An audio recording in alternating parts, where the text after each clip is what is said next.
स्वागत आप सभी का। मैं आपके साथ अब्दुल नबी हसन। बुलेटिन की शुरुआत करते हैं। मुर्शिदाबाद में हुई हिंसा के बाद सीएम ममता बनर्जी आज मुर्शिदाबाद पहुंची और पहलगाम आतंकी हमले पर उन्होंने कहा कि सांप्रदायिक हिंसा करने के बजाय कृपया सीमा का ध्यान रखें, कृपया भारत का ध्यान रखें। हम भारत से प्यार करते हैं। कृपया भारत को आपदा से बचाएं।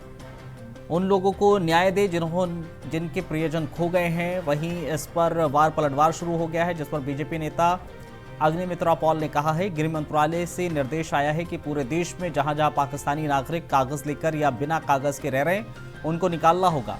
उसकी समय सीमा को लेकर सभी राज्यों में काम हो रहा है। पश्चिम बंगाल में कुछ नहीं हो रहा है। ममता बनर्जी तुष्टीकरण की राजनीति कर रही है। Who are the hopping, popping dragons and who are the heavy loaded virus who are creating always communal tensions and selling the country instead of doing the communal violence. Please take care about the border. Please take care about India. We love India. India is our motherland. Please save India from any disaster. Please give justice to the people who have lost their dear ones. Don't play dumb.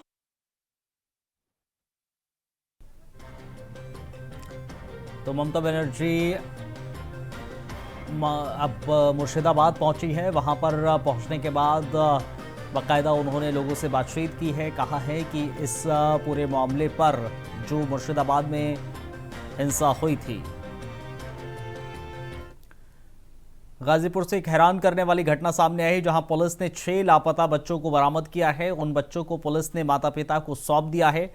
दरअसल बच्चे भट्टे पर खेलते हुए गुम हो गए थे। इस पूरे मामले पर इंडिया वॉइस ने गाजीपुर एसपी डॉक्टर इरीज राजा से बातचीत की है।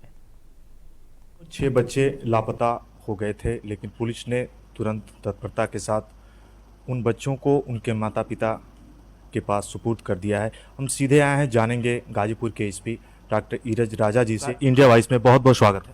Thank you. पूरी घटना आप बताएं। 22 तारीख को ये बच्चे 22 अप्रैल की शाम को ये अपने जो भट्टे पर इनका परिवार काम करता था जमनिया थाना क्षेत्र में, वहाँ से ये बच्चे 6 बच्चे थे, जिसमें 3 लड़कियाँ थीं, 3 लड़के थे और विभिन्न एज ग्रुप्स के लोग थे। सबसे बड़ी लड़की जो थी वो लगभग 14-15 साल की थी और उसके साथ ही अन्य बच्चे साथ में गए थे। तो ये वहाँ से निकल के ये रात में नक्सर हॉल्ट स्टेशन पे रुके, फिर उसके बाद वहाँ से ट्रेन पकड़ के और गाज़ीपुर होते हुए ये कहीं बाहर निकल गए थे। अपने इनके रिश्तेदार कहीं पंजाब में रहते हैं, तो उसके लिए तो उस पर तत्काल संज्ञान में लेते हुए हमारी टीमें लगी थी, क्योंकि ना कोई मोबाइल फ़ोन इजी ट्रेस करना इनको नहीं था। कोई भी मोबाइल फ़ोन या कोई भी इलेक्ट्रॉनिक इक्विपमेंट ये लोग यूज़ नहीं कर रहे थे और इनके द्वारा हमें 2 दिन बाद सूचना दी गई थी, जिसके बाद तत्काल 6 टीमें गठित की गई थी और टीमें लगातार इनको तलाश रही थी। आसपास के जनपदों में भी, बक्सर में, बलिया में, बनारस में भी हमारी कई टीमें, चंदौली, मुगलसराय में भी टीमें हमारी लगी थी। बरामद हुए कल ये पुलिस को मिले और सभी बच्चे ठीक हैं। सभी का मेडिकल एवं अन्य कार्रवाई जो की जाती है वो प्रचलित है। बच्चे कहाँ पे थे, कुछ ऐसी मतलब कहाँ मिले? बच्चों ने पूरा बताया अपना कि यहाँ से एक ट्रेन में बैठ के ताड़ी घाट पहुँचे, फिर ताड़ी घाट से गाज़ीपुर पैदल पहुँच गए स्टेशन पे, फिर वहाँ से ट्रेन पकड़ के ये लोग बनारस निकले। बनारस से ट्रेन पकड़ के अम्बाला पहुँच गए थे, जो जैसा कि बच्चों ने बताया। हालांकि उनकी बातों को हम वेरीफाई कर रहे हैं, अभी हमारी टीमें विभिन्न लगी हुई हैं कि एक्चुअल में कहाँ ये गए थे। फिर उसी रूट से ये लोग वापस भी आए और कल ये इनकी सकुशल बरामदगी की गई है पुलिस के द्वारा। माता पिता के चेहरे पे मुस्कान है। जिस तत्परता के साथ गाजीपुर एसपी राजा जी के निर्देश के बाद पुलिस ने इन बच्चों को, उनके पिताजी को, माता पिता को सुपुर्द किया, शुक्रिया अदा किया है माता पिता और परिवार ने। सर, इंडिया वॉइस को आपने इतना समय दिया, बहुत बहुत धन्यवाद। लखनऊ से आई ये खबर इंसानियत को शर्मसार कर देने वाली है। दरअसल गोमती नगर विस्तार में शंख एयरलाइंस के मालिक पर आरोप है कि उन्होंने मामूली सी बात पर लिफ्ट इंजीनियरों को न सिर्फ बंधक बनाया, बल्कि 5वीं मंजिल से उल्टा लटकाकर तालिबानी स्टाइल में सजा भी दी। रस्सियों से बांधकर की गई अमानवीय हरकत में गनर और घर के अन्य कर्मचारियों ने भी इंजीनियर की पिटाई की। पीड़ितों को पुलिस ने छुड़वाया, लेकिन सवाल यह है कि क्या पैसे और पावर के नशे में इंसानियत को बंधक बना लिया जाता है। आरोपी पर एफआईआर दर्ज है, मगर अब निगाहें इस पर कानून की पकड़ कितनी मजबूत होगी इस पर है।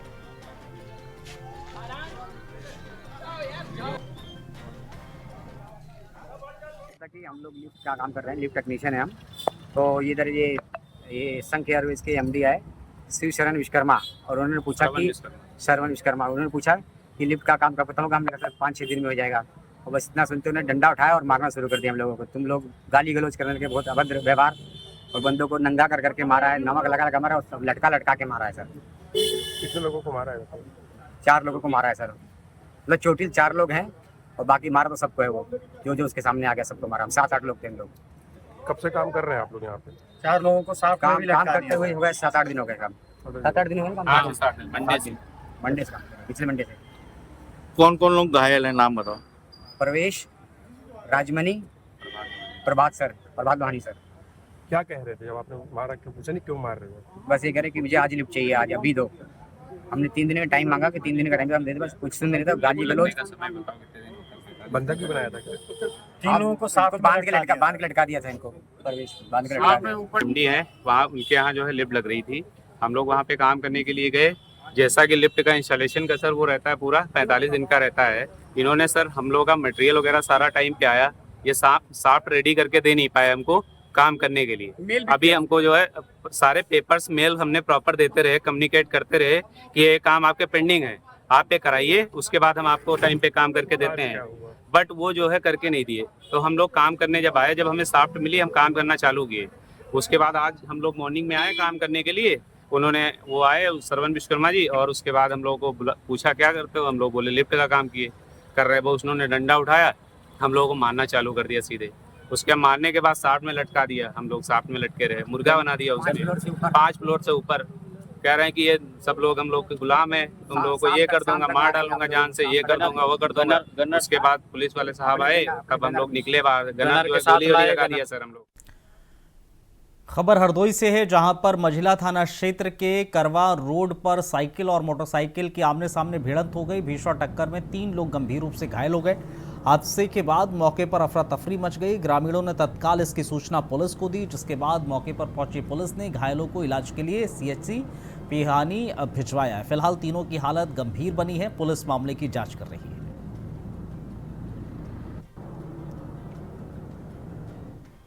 हरदोई से एक चौंकाने वाली खबर सामने आई है, जिसने पूरे पुलिस विभाग को झकझोर कर रख दिया है। थाना बिलग्राम में सीओ पेशी में तैनात महिला कांस्टेबल बेबी सिंह ने अज्ञात कारणों से दवाइयों की कई गोलियां खा ली। हालत बिगड़ने पर उन्हें तुरंत मेडिकल कॉलेज हरदोई लाया गया, लेकिन डॉक्टरों ने उनकी गंभीर स्थिति को देखते हुए लखनऊ रेफर कर दिया। फिलहाल ये साफ नहीं है ये कदम किन वजह से उठाया गया है, क्या मानसिक तनाव था या कोई और वजह।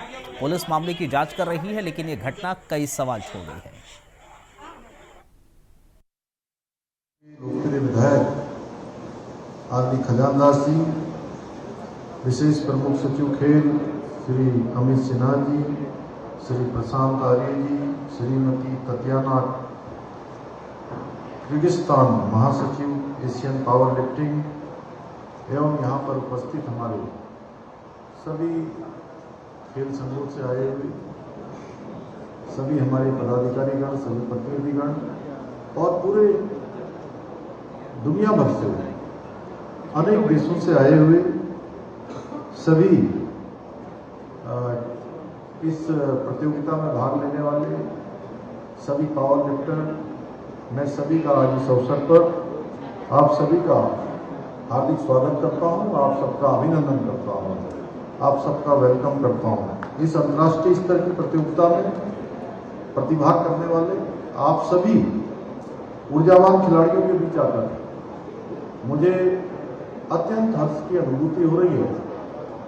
एक अलग प्रकार की ऊर्जा का भी यहाँ पर अनुभव हो रहा है।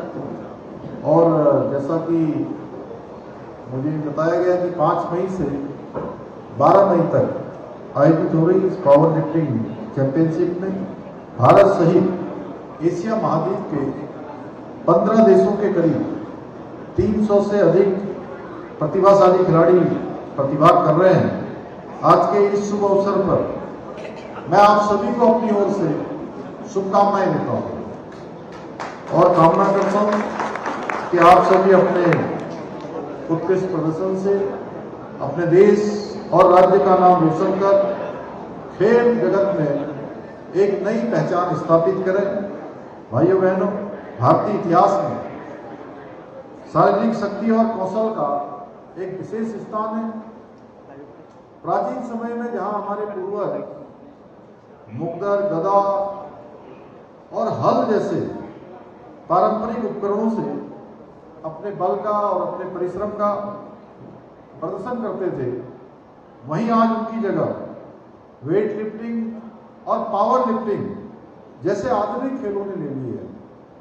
आधुनिक पावर लिफ्टिंग में जो वजन उठाने के तरीके हैं वो इन पारंपरिक भारतीय खेलों से ही प्रेरित हैं।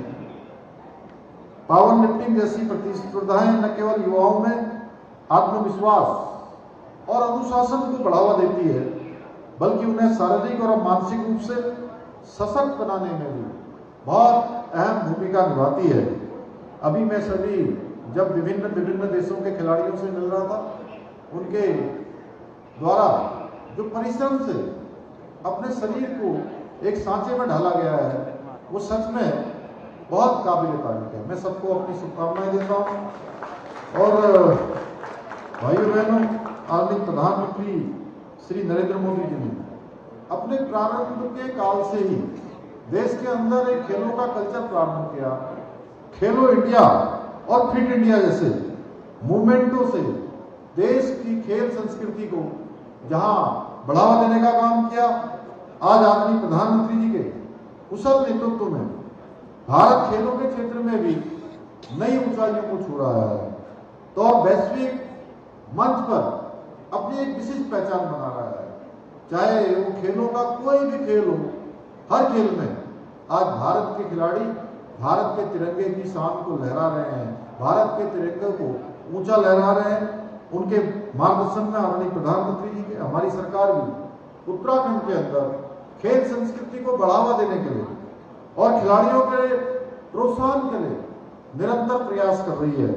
इसी वर्ष हमारे राज्य के अंदर हुए 38वें राष्ट्रीय खेलों में जहां इन खेलों का एक सफल आयोजन हुआ, आज प्रधानमंत्री श्री नरेंद्र मोदी जी उसके शुभारंभ के अवसर पर थे। उन्होंने हमारा प्रोत्साहन किया और गृह मंत्री श्री अमित शाह जी ने खेलों के समापन अवसर पर हम सबके बीच में आके हमको प्रोत्साहित करने का काम किया।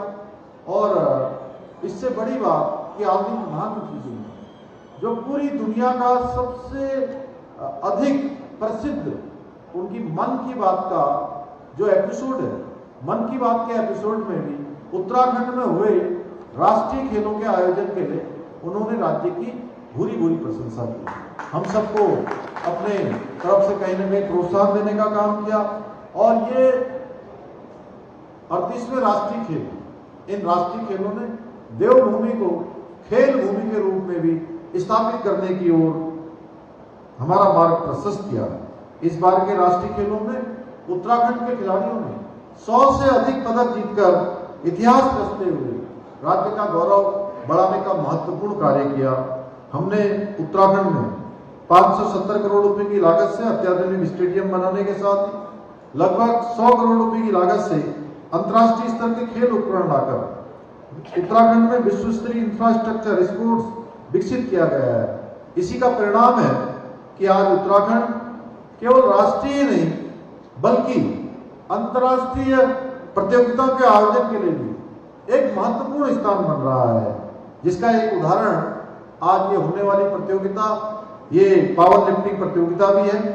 इसके साथ ही आज विश्व स्तरीय स्टेडियम और खेल सुविधाएं प्रदेश के खिलाड़ियों की ट्रेनिंग का एक मजबूत आधार बन रही है। अभी जैसा खेल मंत्री रेखा जी ने बताया कि आज आइस स्केटिंग रिंग, जो कि भारत के अंदर अपने आप में एक अलग प्रकार की रिंग है, आज उसका भी एक बार जीर्णोद्धार होने के बाद आज उसका लोकार्पण किया गया है और आने वाले समय में वो हमारे देश और पूरे अंतर्राष्ट्रीय स्तर के खिलाड़ियों के लिए एक बहुत शानदार स्थान होने वाला है। उत्तराखंड को खेल भूमि के रूप में स्थापित करने के उद्देश्य से हमारी सरकार राज्य में शीघ्र ही स्पोर्ट्स लीगेसी प्लान भी लागू करने जा रही है, जिसके अंतर्गत प्रदेश के 23 प्रमुख शहरों में खेल अकादमी की स्थापना की जाएगी। इन अकादमियों में प्रत्येक वर्ष 920 विश्व स्तरीय एथलीट, 1000 अन्य खिलाड़ी उच्च स्तरीय ट्रेनिंग ले पाएंगे। इतना ही नहीं, हमारी सरकार द्वारा हल्द्वानी में राज्य का पहला खेल विश्वविद्यालय एवं लोहाघाट में एक महिला स्पोर्ट्स कॉलेज स्थापित करने की दिशा में भी तेजी से कार्य किया जा रहा है। भाइयों बहनों, प्रदेश में खेलों के समग्र विकास और खिलाड़ियों को प्रोत्साहित करने के उद्देश्य से हमारी सरकार एक नवीन खेल नीति भी हमने प्रदेश के अंदर लागू की है। इसी नीति के अंतर्गत राष्ट्रीय और अंतर्राष्ट्रीय स्तर पर पदक जीतने वाले खिलाड़ियों के लिए आउट ऑफ टर्न नौकरी दिए जाने का भी प्रावधान किया गया है। इसके साथ ही हमारी सरकार मुख्यमंत्री खेल विकास निधि, मुख्यमंत्री खिलाड़ी प्रोत्साहन योजना, मुख्यमंत्री उदयमान खिलाड़ी योजना, खेल किट योजना जैसे कार्यक्रमों के माध्यम से राज्य के उभरते हुए खिलाड़ियों को प्रोत्साहित करने के अनेक कार्यक्रम आयोजित कर रही है। यही नहीं, हम उत्तराखंड खेल रत्न पुरस्कार, हिमालय खेल रत्न पुरस्कार प्रदान कर खिलाड़ियों की योग्यता को भी लगातार सम्मानित और प्रोत्साहित करने का काम कर रहे हैं। इसके अतिरिक्त हमने राज्य की राजकीय सेवाओं में खिलाड़ियों के लिए 4% खेल कोटे को पुनः लागू किया है, जो एक बार बंद हो गया था, जिससे हमारे खिलाड़ियों के परिश्रम और उत्कृष्टता को और उचित अवसर और सम्मान मिल सके। आज के इस अवसर पर मैं आप सभी खिलाड़ियों से ये कहना चाहता हूँ कि खेल में हार जीत से कहीं अधिक महत्वपूर्ण है स्पोर्ट्समैनशिप, खेल भावना होती है, क्योंकि ये हमारे अनुशासन, धैर्य, सहनशीलता और हमको परस्पर सम्मान सिखाती है, जो केवल खेल परिसर तक ही सीमित नहीं रहती, बल्कि जीवन के हर पहलू में हमको मार्गदर्शन का काम करती है। जीवन के हर क्षेत्र में अगर ये भावना, खेल भावना हो, तो हम जब लगातार कभी हम सफलता को प्राप्त करते हैं, कभी पीछे रह जाते हैं, लेकिन अगर खेल भावना हमारे अंदर है तो लगातार हम कर्म करते रहेंगे, लगातार प्रयास करते रहेंगे। मुझे पूरा विश्वास है कि ये भावना आप सभी को न केवल खेलों में बल्कि जीवन के हर क्षेत्र में सफलता देने में सहायक सिद्ध होंगी। इसी विश्वास के साथ आज इस आयोजन में शामिल सभी खिलाड़ियों को, जो दुनिया के अनेक देशों से आए हैं, सभी प्रशिक्षकों को, आयोजकों को और खेल प्रेमियों को विशेष रूप से बधाई देते हुए मैं अपनी बात को समाप्त करता हूं। बहुत बहुत धन्यवाद।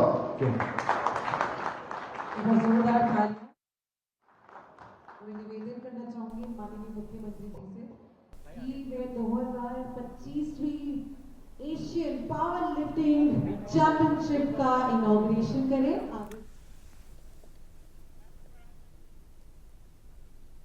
तो मुख्यमंत्री पुष्कर सिंह धामी को आप सुन रहे थे देहरादून से। दरअसल एशियन सब जूनियर शिप का आयोजन यहाँ पर हुआ है, पावर लिफ्टिंग चैंपियनशिप, जहाँ पर देश और विदेश से तमाम सब जूनियर प्लेयर्स आए हुए हैं, जिनको मुख्यमंत्री पुष्कर सिंह धामी संबोधित कर रहे थे, बता रहे थे कि किस तरह से खिलाड़ियों का उत्साह चरम पर है और उत्तराखंड किस तरह से खेल को लेकर आगे बढ़ रहा है। बढ़ते हैं आगे। गौतम बुद्ध नगर के DM Manish Verma action mode में हैं। आज उन्होंने तहसील जेवर के ग्राम हुकुम सिंह नगला में बन रहे कार्गो रोड प्रोजेक्ट का स्थलीय निरीक्षण किया। ये सड़क लगभग 8.5 किलोमीटर लंबी, 30 मीटर चौड़ी होगी, जो औद्योगिक परिवहन के लिहाज से बेहद अहम है। डीएमके ने निर्माण कार्य की गुणवत्ता पर खास जोर दिया और चेताया कि तय समय सीमा पर कार्य पूरा हो, वरना लापरवाही बर्दाश्त नहीं की जाएगी।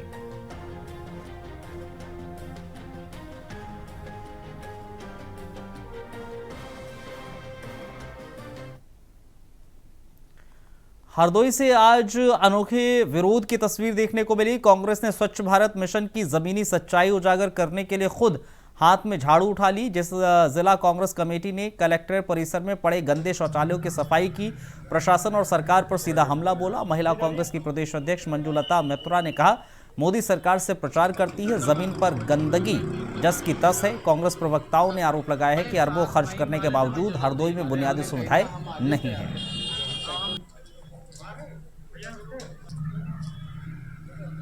आज मुद्दा ये है कि कलेक्ट्रेट परिसर में आपने देखा होगा कि ये जो टॉयलेट बना हुआ है इसमें दूर दूर से महक आती है और मुझे लगता है इसमें कभी सफाई नहीं होती है। आपने देखा होगा लोग यहाँ पे टॉयलेट आते हैं, हजारों आदमी आता है और जाता है, जिनको यूटीआई इन्फेक्शन हो जाता है वो बीमार हो जाते हैं। जो बेसिक मुद्दा है, जो ज़मीनी मुद्दा है, मैं डीएम साहब से कहना चाहती हूँ कि आखिर इतना उनके रहते हुए यहाँ पे इतनी गंदगी क्यों? और यहाँ पे ही नहीं गंदगी, बल्कि आप सड़क से बाहर जाकर के देखेंगे तमाम शौचालय जो हैं उनकी दशा आप देखिए। आज आप लोगों ने कहाँ सफाई की है, क्या किया है? आज हम लोगों ने जो है कलेक्ट्रेट परिसर में सफाई की है और ये एक मैसेज दिया है कि ज़मीनी बात होनी चाहिए। जो जालौन सरदार पटेल चौक के पास एक मिठाई की दुकान में शॉर्ट सर्किट से भीषण आग लग गई। आग इतनी तेज थी कि दुकान में रखा गैस सिलेंडर फट गया, जिससे इलाके में हड़कंप मच गया। आसपास के दुकानदार और राहगीर दहशत में आ गए। सूचना मिलते ही पुलिस और फायर ब्रिगेड की टीम मौके पर पहुंची और आग बुझाने में जुट गई।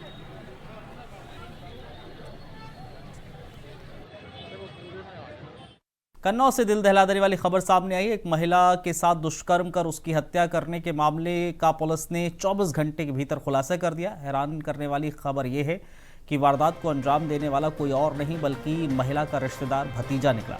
आरोपी ने शराब के नशे में चाची के साथ दुष्कर्म किया और पहचान उजागर ना हो इसलिए गला घोंटकर उसकी हत्या कर दी। पुलिस ने आरोपी को गिरफ्तार कर लिया है।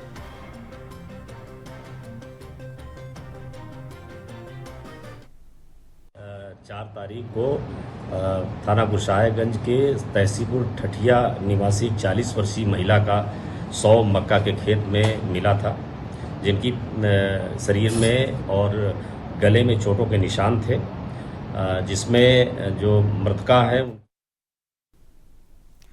इंडियन आइडल सीजन 12 के विजेता सिंगर पवनदीप राजन की गाड़ी भीषण सड़क हादसे का शिकार हो गई। इस हादसे में सिंगर पवनदीप और उसके 2 साथी गंभीर रूप से घायल हो गए। दोनों को तुरंत नजदीक अस्पताल पहुंचाया गया, जहां डॉक्टर ने उन्हें बेहतर इलाज के लिए दिल्ली रेफर कर दिया।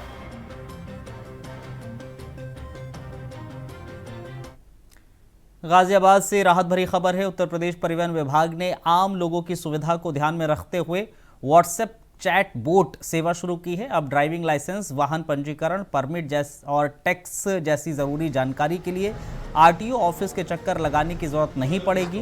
विभाग के जरिए दिए गए विशेष व्हाट्सएप नंबर पर आप एक मैसेज भेजकर सारी जानकारी अपने मोबाइल स्क्रीन पर पा सकते हैं। ये सेवा न सिर्फ समय बचाएगी बल्कि आरटीओ कार्यालय की भीड़ भी कम करेगी।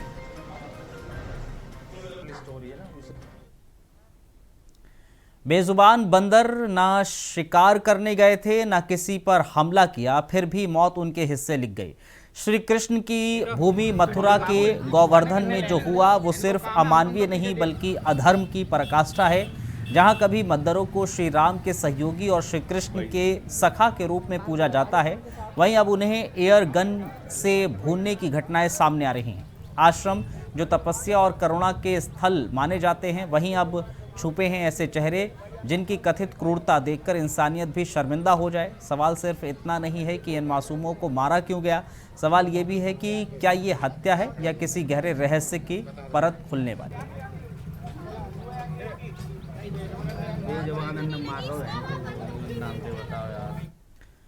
बलिया जिले के भीमपुरा थाना क्षेत्र के नेवादा गांव में आई बारात में हर्ष फायरिंग के दौरान गोली लगने से 2 लोग घायल हो गए। पुलिस का कहना है कि भीमपुरा थाना क्षेत्र के नेवादा गांव में मऊ जिले से एक बारात आई थी, उसमें एक हर्ष फायरिंग की घटना हुई जिसमें 2 लोग घायल हो गए।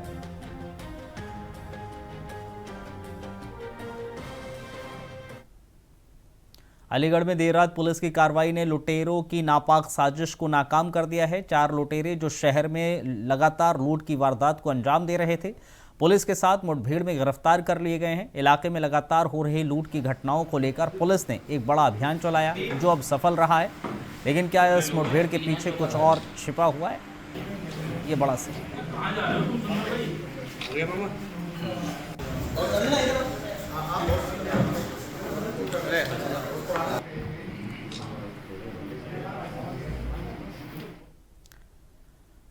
मुरादाबाद से एक अहम खबर देखने को मिली, जहां कुछ अज्ञात शरारती तत्वों ने बाबा साहब भीमराव अंबेडकर के पार्क में लगी प्रतिमा को खंडित कर दिया। यह घटना मझोला थाना क्षेत्र की भोला सिंह की मिलक स्थित अंबेडकर पार्क में हुई। इसके बाद इलाके में तनाव फैल गया। सूचना मिलते ही भारी संख्या में ग्रामीण मौके पर जुट गए। पुलिस, सीओ सिविल लाइंस और फॉरेंसिक टीम ने पहुंचकर साक्ष्य जुटाए। मूर्ति के पास से एक ईंट भी बरामद हुई है, जिससे तोड़फोड़ की आशंका जाहिर की जा रही है।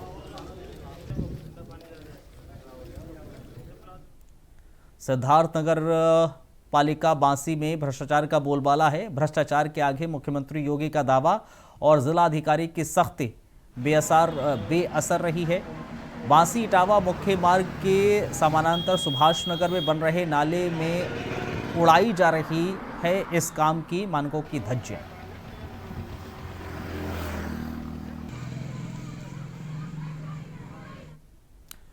बलिया के भीमपुरा थाना क्षेत्र के नेवादा गांव में आई बारात में हर्ष फायरिंग के दौरान गोली लगने से 2 लोग घायल हो गए। पुलिस का कहना है कि भीमपुरा थाना क्षेत्र के नवादा गांव में मऊ जिले से एक बारात आई थी, उसमें एक हर्ष फायरिंग की घटना देखने को मिली।